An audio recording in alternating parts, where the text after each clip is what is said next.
Listen, we saw Justin Jefferson last at the Super Bowl in Las Vegas, Nevada. He was on our first show there that day, Wednesday before the Super Bowl, between the Chiefs and the 49ers, and straight up asked him the question.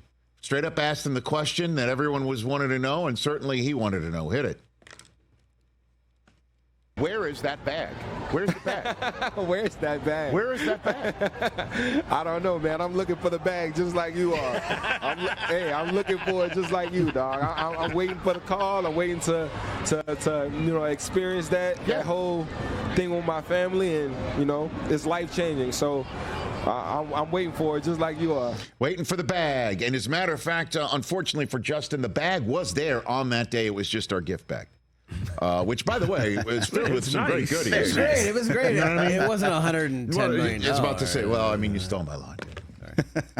It wasn't like he didn't appreciate that bag, I mean, it had a Roku stick in it, sweatshirt, a mug.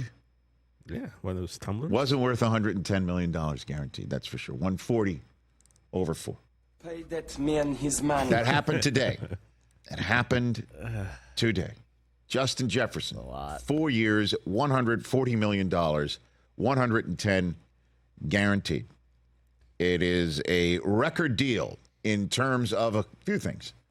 One, he is the highest paid player, not a quarterback, in the NFL. $140 million, the 110 guaranteed is way more than A.J. Brown and Amon-Ra St. Brown and Jaden Waddle, those who have been paid at the position over the last month.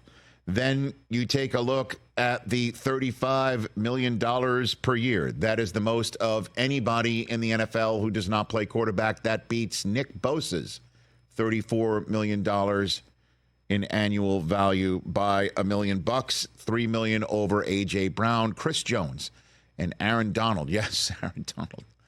In terms of highest paid non-quarterbacks in NFL history, he is no longer active, although we will see what happens towards the end of the season. His Les Snead kind of dropped some breadcrumbs when he was on this program last month. Chris Jones is fourth best in terms of that all time.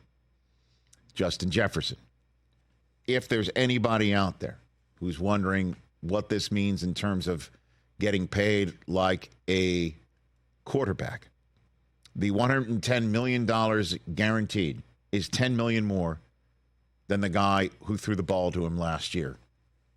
Kirk Cousins making $100 million guaranteed in his new contract with the Atlanta Falcons. Same thing, by the way, as Derek Carr with the Saints. He is now being paid more guaranteed dollars than quarterbacks in the NFL, including one, again, who knows how good he is.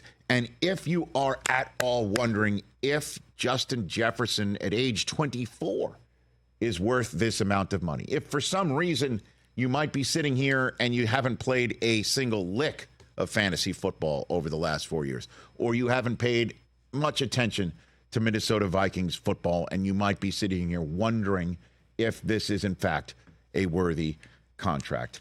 This man, most receiving yards in the history of the NFL through his first 2 seasons, broke Odell Beckham Jr.'s record. Most receiving yards through the first 3 seasons, he broke Randy Moss's record. And he now has the most receiving yards of anybody through the first 4 seasons of his career. Broke Michael Thomas's record last year, even though he missed 7 games due to injury. As a matter of fact, he set the record for most receiving yards ever by a player who played in 10 or fewer games of a season, coming up with 1,074 last year, despite missing 7 games and also missing Kirk Cousins. Let's not forget, the Pastronaut threw him some passes, Josh Dobbs. Big Nick Mullins threw him some passes. Big Nick. That's right. Last year. That's just 2 of the quarterbacks. Forgot about that. Yep. Oh, and by the way, he has more receiving yards in his first 4 seasons than Calvin Johnson or Marvin Harrison Sr. had through their first 5. They're both in the Hall of Fame, FYI. He needs only 885 yards this season to break the record for most receiving yards through the first 5 years of a career. That record currently belongs to anybody? Jerry Rice. No. Bueller? Randy Moss. No. That's best in 6. That's the one next after this season. Torrey Holt. Oh, big game. Who should be in the Hall of Fame. I was going to guess that. FYI. Not at all. Justin Jefferson got the bag. Yes, he did. Nice. Finally.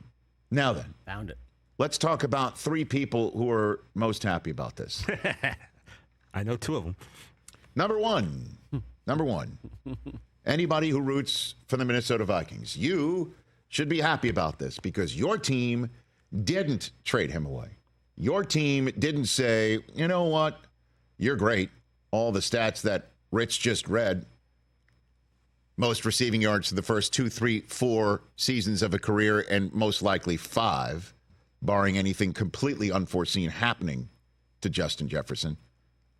That despite all that and what he means to the team and the franchise, despite all of it, we're just not going to pay you. We're not setting a new standard. We're not going to set a new market. We're not going to blow out of the water the wide receiver dollars in terms of guaranteed. We're not going to do it.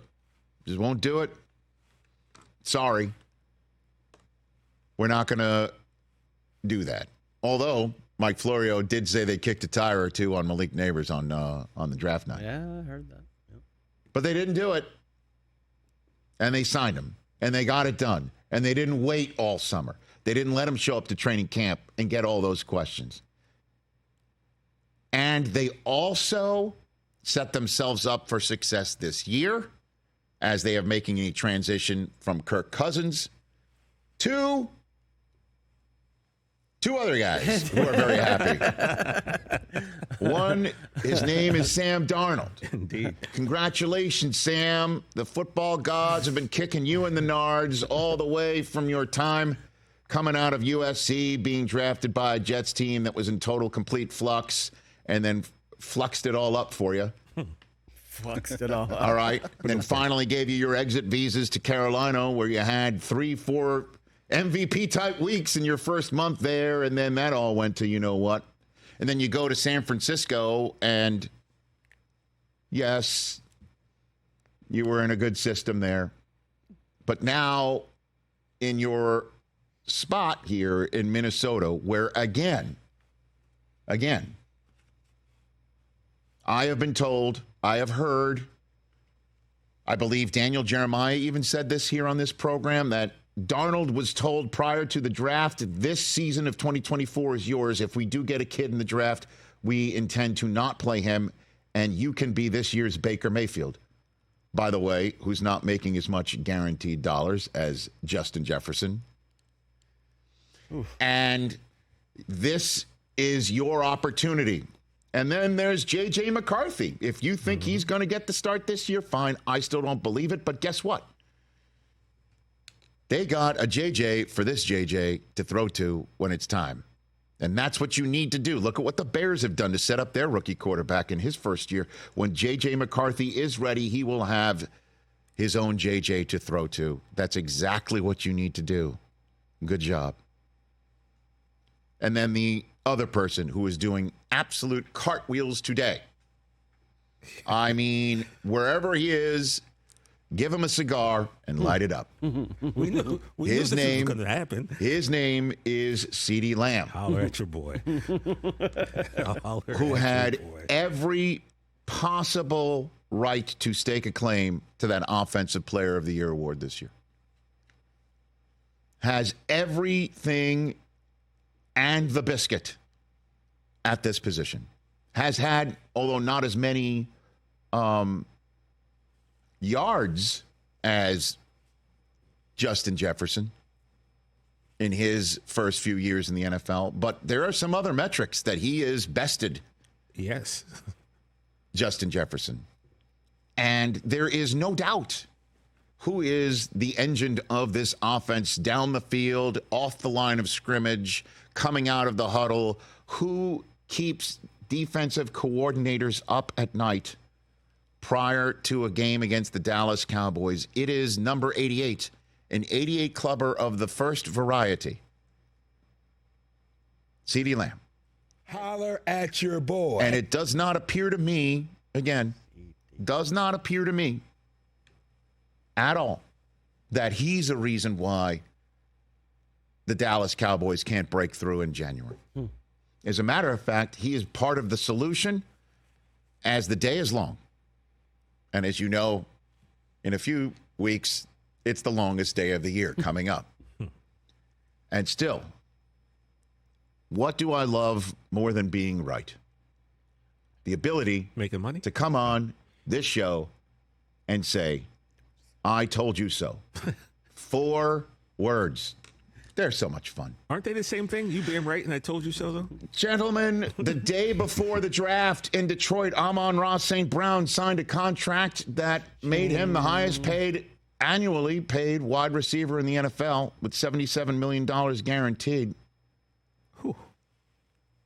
And then, or at least the contract with the most guaranteed dollars at the position in the NFL, $77 million guaranteed. And then the next day, the Eagles, who are always early in signing their guys who are going to hit it, made it $84 million. And the Dolphins signed Waddle just last week, and they slotted him just underneath Amon-Ra St. Brown because Tyreek Hill is on this hill as well as being incredibly well paid. So Waddle accepted that. Not a bad place to be slotted. Devontae Smith also got slotted in this neighborhood just before A.J. Brown. And notice the Eagles signed him early and then got Brown done early, but they got Smith done before A.J. Brown. And then the Vikings decide to, again, just think about this. A.J. Brown, $84 million guaranteed as a wide receiver. Did the Vikings go to 90? No, they went beyond it. Did they go to 100 million guaranteed? No, they went beyond it. They went to 110. 110. And the reason why, I imagine, is because they needed to get to some sort of annual value that's above Nick Bosa, because that's what the kid wanted, and that's what he has clearly market deserves. How do you like it now, Dallas? I mean, you're gonna have to beat this number for CeeDee Lamb. And if you argue you're not as good as Justin Jefferson, how do you say that to this kid? How do you go in these negotiations? They're tough. You know, the Joneses are used to putting on their brass knuckles. But if you had done this after the draft, you could have signed him to, like, we'll give you the first $100 million guaranteed contract of a wide receiver. You think CeeDee Lamb would have said no? Even 90, he would have said yes to that. I don't know. That I don't know. I can't sit here and say that he would have. But 100 sounds like that's a new nice barrier. How about 9 figures of guaranteed dollars? Could have saved yourself 10, one would think, just with that alone. But no. And you also got a kid in Parsons who will look at Nick Bosa's number and say, why not that for me too?